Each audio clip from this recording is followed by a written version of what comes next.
ชมวิวทงนาแสงอรุณพุ่งพ้นวันไม่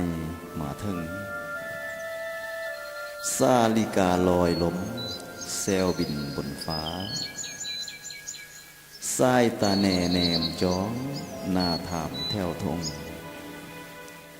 ควายบักเลพองยิ้มสบายบางมวนกระใจ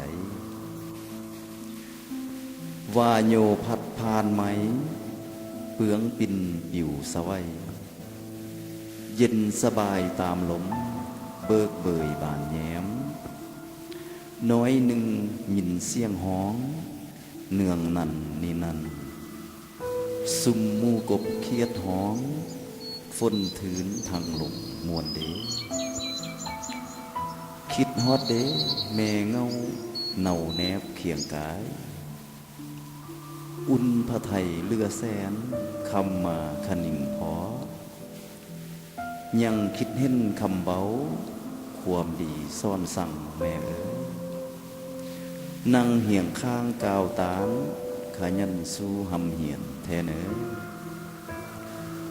ขอให้ลูกต่อตังซุ่มใส่การเหียนใจยาโลเลคิด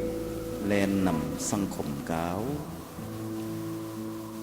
ให้เจ้าเพียรหั่นห้าวการศึกษาสืบต่อ